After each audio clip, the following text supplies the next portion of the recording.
Hi, welcome to Monday Mentors. I'm James Kirby, Managing Editor of Eureka Report, and today my guest is Dr. Doug Turek. Hi, Doug. Good afternoon, James. Now, our viewers and listeners know you, of course, as a regular writer for Eureka, and you write primarily on asset allocation and wealth management issues. And today, we're going to talk about whether our markets here in Australia, all our markets, are overvalued. I'm looking forward to getting some questions on this in the next few minutes or so. They're coming in live already. I see some questions starting to come in, but let's first of all just talk to the subject at hand. Okay. And you've done some research work here, which I have in front of me, but the first cab off the rank, obviously, where everyone's interested, is whether our share market, the ASX, at this point in September 2013, a notoriously dangerous time of the year, yes. September, October, whether our market is overvalued at this time. What's your call on that? So my view is no. I don't think the share market is overvalued. When it's trading on a price-earnings ratio, trailing price-earnings ratio around 14 and offering yields of about 4.25, that's about at the 20-year average that we have seen before. It's much below the sort of peak we saw in the 90s, where it got up to sort of yields of 3%, PEs even as high as 20. Yes. So, but the market, what has happened is the market's moved from undervalued, good value, to fair value, if you would, and perhaps fair value for the current conditions we're in, because one might actually expect our market to be even higher priced and lower yielding, giving the alternative of very low interest rates in bonds. So I would say, I would be bold and say no, the share market is not overvalued. It's quite possible that within our share market, in particular in the global share market, there are sectors that are overvalued. Yes. And I think they are the high yielding stocks that have been bid up in price, so the yield perhaps isn't as high yielding as it should be. And globally are things like consumer staples, telecommunication companies, and utilities. And in Australia only, banks, which I think are at a higher price. So that implies that there may still be a little bit of better value in the market that aren't those market sectors. So maybe there's a little bit better value in materials and energy, maybe in retailers. And from a sort of market country perspective, maybe emerging markets, which is now trading on a below 10 price earnings ratio with all of the strange movements in money around the world. Now, when you say, when you talk about it being value, what's your criteria? What are you measuring against? Well, and that's a very difficult term to answer, but I'm looking at it in terms of historical prices people earn to get the profits of companies, and the dividends that as a share of those profits don't seem unreasonable. And one would argue that in a low interest rate environment, we should see higher prices, and conversely in a high inflation environment we should see lower prices. So I think the GFC era has still scarred a lot of people, and as a consequence the market hasn't moved, if you would, into the overvalued condition. And there's plenty of things to be worried about. You know, this week we're worried about the US bungling its budget and debt cycle. I'm extra worried about something that maybe we'll hear about later, which is around the failure of U.S. states. Take Detroit being now the largest municipality that has defaulted, and what is it going to do to bond and pension holders? So we might see down the road some failures of pension funds, and we could see a return of problems in Europe as well. Right, and looking at, but your core point is, in this era of very low rates, 50-year lows, the stock market, in the context of those low rates, 2.5% cash, looks to be fair value. It not does, overvalued. and it may even get more overvalued in the next few weeks. As you say, there's often events in September, October, historically we deal with. So I'm not making an investment call, but I'm just saying on the absolute indicators, I don't think the share market is fundamentally overvalued, but it may get a better value in the near term. Okay, very good. Yeah. And it's, of course, whatever else it is, the share market is exceptionally lively now. At last we have a string of IPOs, we have M&A activity, though I notice behind the scenes, if you look at the turnover is yet to come back to average. So a lot of people are still not in the market. There might be a lot of activity, and in fact there's money being made for some months now, but the turnovers are not even back to normal, while the PEs are. Okay, we move along to the next big. We're going to look at four key asset allocation areas. We're going to look at the share market, bonds and cash, commercial property and residential property. So we roll through this. Now, looking at bonds and cash, what's your view as to whether that area is value? Overvalued. It is overvalued. Absolutely. Right. That is because central bank intervention. Yes. It's a manipulated market, Yes. interest rates. And so global markets and local have set interest rates to 50 or generational year low returns. which means the bond prices in turn are That's right. Now, usually we talk about returns from bonds and cash in a yield perspective, but we can talk about it in price. And so on a price basis, it's very overvalued, Yes. which means I'm telling the obvious to everyone who's listening that you are not getting the fair yield that you deserve on your cash deposits and when you invest in bonds. And that's a direct result of manipulation. And particularly in the US, we're it's a not direct result of the rates being kept lower by central banks. And second thing in the US is bond buying. So all of the money that's being printed from the machine is going to buy bonds. So that's pushing the price of those bonds up and pushing the yields down.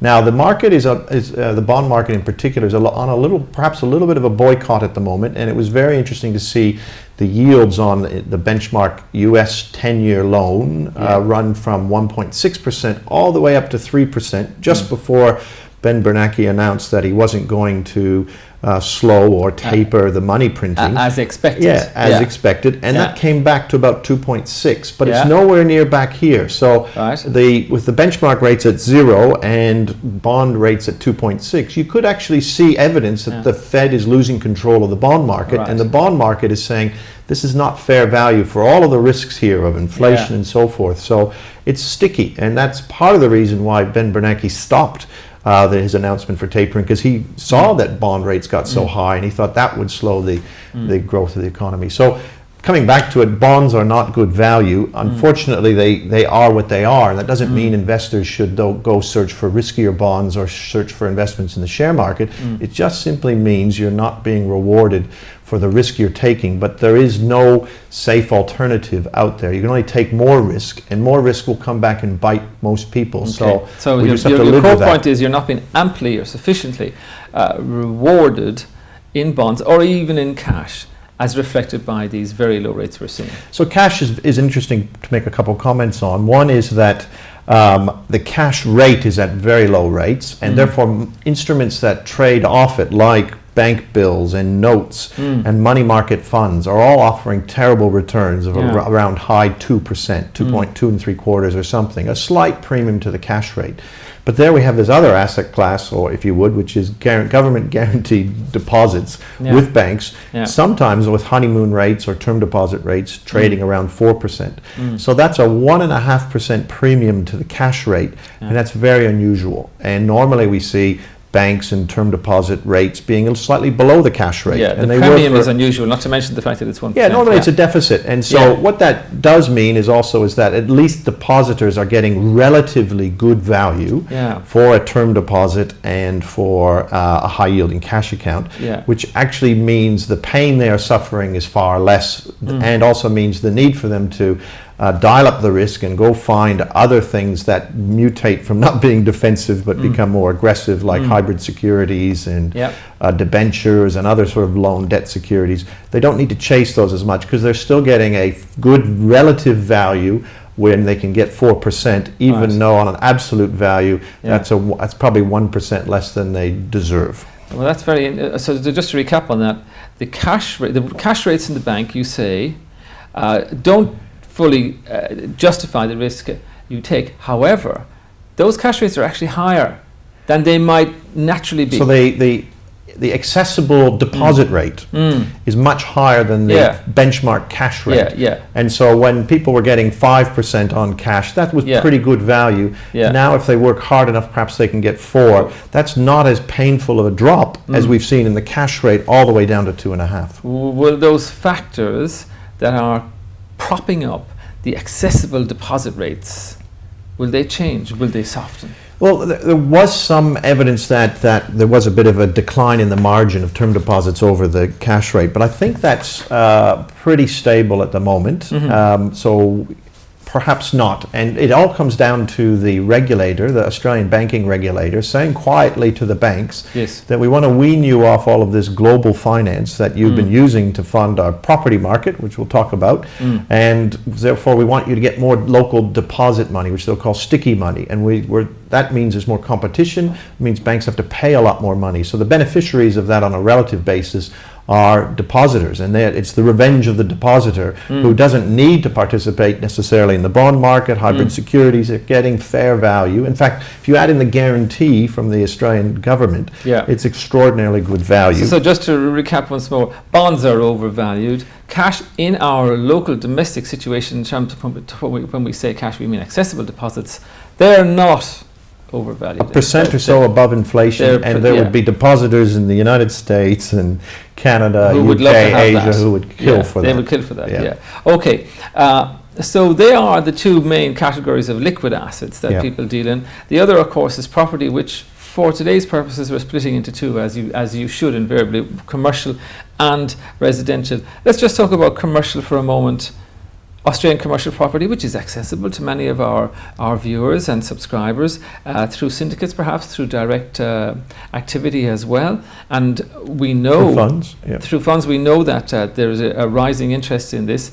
Australian commercial property, where does that sit on the valuation spectrum? Reasonably valued, reasonable value. How's that? In that the long-term yield out of commercial property has been around 8%, and that's fallen to about 7%. So it's only off by about 10 to 15%, which is actually quite surprising. And perhaps the reason it is because so many people were damaged in the commercial credit crisis we had in 2008, 2009, where large unlisted and listed funds got into problems with renewing their debt, and the values plummeted. Money was quite sticky and locked up, so there's a backlog of money, of supply that wants to come out of unlisted funds. So it's a tarnished sector, and often in a tarnished sector investors stay away. So they've stayed away long enough for property values, commercial properties via these vehicles to be pretty good value.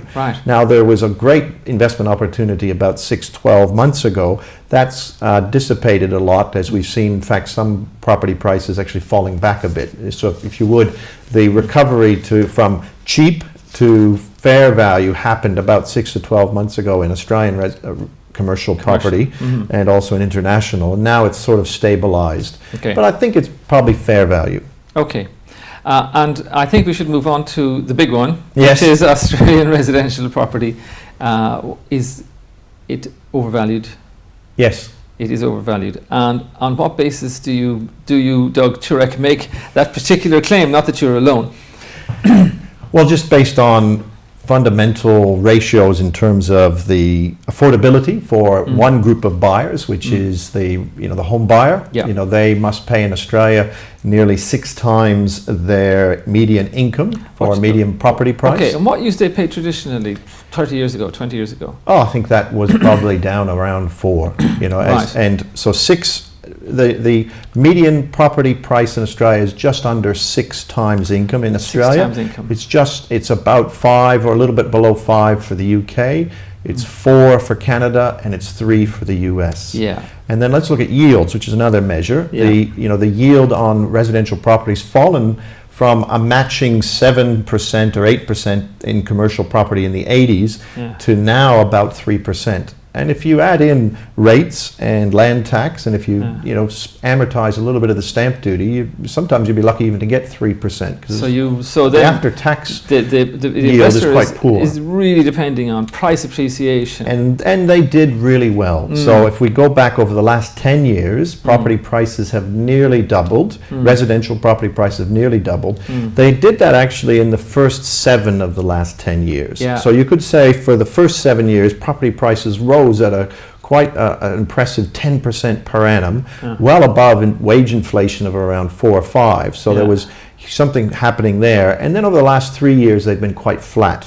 And so you could say that over the 10 years, they've been growing at about 7%. So there is, if you would, a slowing down in the property price growth to reflect the sort of run-up in price, which is directly to do with debt. And about 20 years ago, the amount of debt we had as a society was about 80% of GDP, Yeah. and it's risen to 140% of GDP, and it peaked at 150% of GDP just around the GFC period. So there's a little bit of debt reduction happening, and that's taken away a bit of the fuel for property prices. So you say residential property prices are overvalued. Overvalued, but that the big question is, could just stay overvalued? Could they stay? Could they get more overvalued, or could they get better value? And what to the argument that Australia is a unique market? It has a negative gearing, it has a highly urbanized population, it has highly attractive cities that are always been voted the most attractive cities in the world, etc., etc.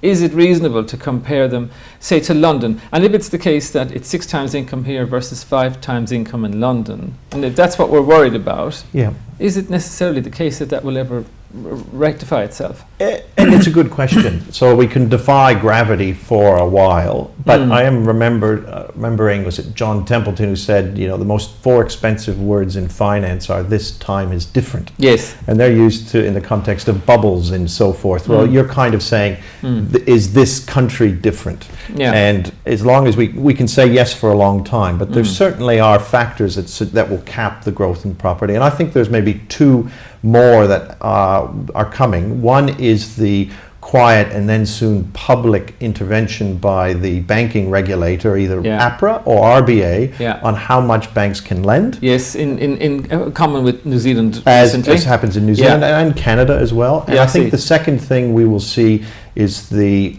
abolition of the loophole that allows self-managed super funds to borrow to buy property. Right, okay. I see. Because it gets too hot too quickly. Well, I don't think it's the government wanting to, or the Reserve Bank wanting to manipulate a market, but I think it's a recognition that it is incompatible with the role of superannuation, which should be a much safer place for people to fund their retirement. And if people are able to take a $100,000 super fund and turn it into a $1 million super fund with $900,000 of debt through some mechanism, then we've destroyed the purpose of superannuation, which was to reliably let people save for their retirement, so the government won't have to backstop them. Yes, and basically not to be speculating. And just by history, the only reason we have borrowing in self-managed super funds is because of Telstra T2 installments. That the government had to quickly rewrite the rules to allow borrowing, because they sold an installment warrant. Is that so? And then in the rewriting of those rules, they forgot to say just installments, but any asset class could be used. They forgot to say never again. Okay, that's very interesting. I didn't know that. Let's get through the questions, and I want to. We have lots of questions, but I also want to try and be fair to everybody and see if we can spend some time on each one. So let's go, Paula. From Paula, I am risk averse and worried about the US debt crisis and the ASX reaching its peak. Every time I invest in shares, I lose money. Any advice, Paula? I hesitate to say Paula's then our indicator for re-entering the market. Look, if shares are unreliable and unworthy of your money when you have a time horizon less than 5 years. So if, Paula, you want your money for that time horizon, then the share market doesn't deserve your money. It can't be trusted. But we need to remember the reason why we get above average returns from shares is because of above average risk. And if we tried to wish away that risk, we wouldn't get those returns. Okay. I'm happy to say I think the share market is fair value, but there are conditions overseas where it could become even better value. And there are always lots of things over the horizon, and more importantly, surprises over the horizon we haven't thought about. And you could wait for one of those to put more money in the market to get better value. But for many people, that is sort of when they shy away from the market. Okay. I suppose the message there is you have to get in and stay in over the long term. Now, let's try and move through some questions quickly. From a guest who doesn't leave their name, prospects for the energy sector in the short term and the long term? Yeah, well, I think we've mentioned that perhaps the high-yielding stocks are overvalued in the Australian context, so something must be undervalued, and what I think is undervalued are industrial companies and perhaps energy and materials companies? Have they sort of came back down after that? Is that the miners, or is it gas? And well, it could be both. It's both right. miners and gas. Right. And a lot of the gas companies were walloped because of the emergence of shale oil gas in the United States and the expectation that will reset prices globally.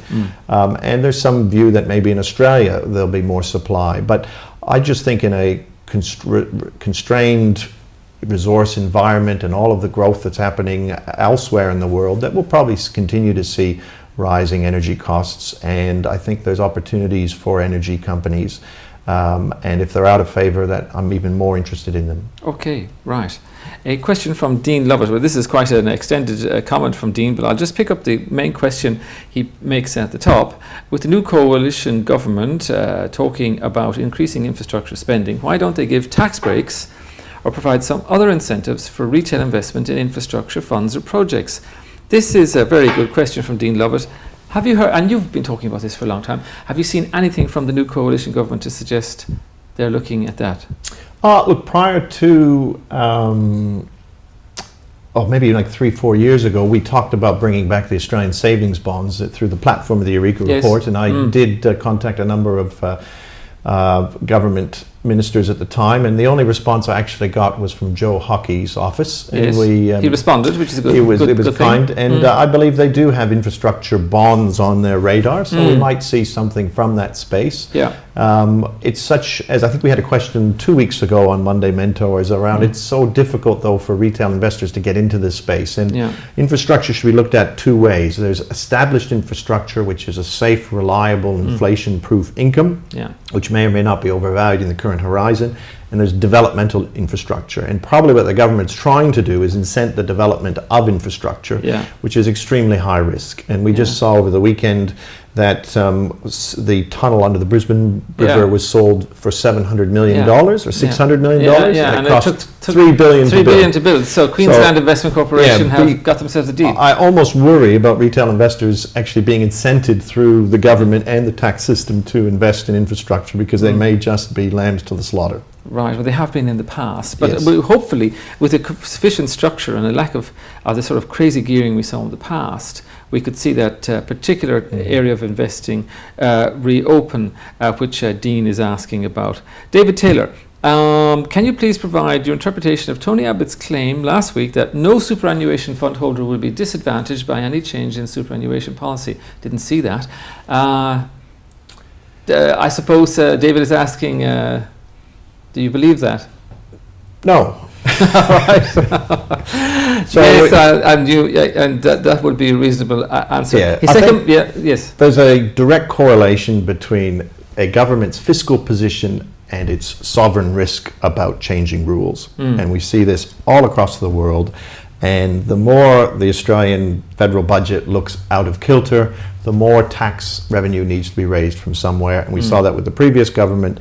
It would be inevitable. We'd see it from the current government. They may be described as non-core promises. They may be disguised as other things. They're all governments. They all need money, and they can. And the thing about super is it's like a lobster pot, isn't it? It's there. It's already saved up by people, so they can. Look, I'm quite convinced we'll see less meddling in super as we saw in the previous government, and perhaps a more positive treatment by super by the current government. Okay. So on a relative basis, perhaps we are more hopeful. All right. I have the second part of David's question. I'll try and come back to it if I have time. Jake, is the Australian share market due for a correction? How bad do you think it could be? History says October can be a very bad month, and of those who are looking for a good month, hang around for January. That's the Santa Claus rally we sometimes see. We're seeing a bit of a reversal at the moment, which is a lot to do with the hot institutional money, the traders who are expecting more high-stakes poker in Congress and the Senate versus Obama and Obamacare. There's the succession of Ben Bernanke. There's a lot of things that suggest we could absolutely see a bit of a correction, which just means it's going to be a good opportunity for people to buy back into the market. So a distinct risk of a correction, particularly this time, but particularly this time of the year. September, October isn't. Perhaps, but the the more we expect it, the less likely it's going to happen. Right. Okay. Sarah Stevens asks: Are baby boomers downsizing to smaller homes a big concern for the property market?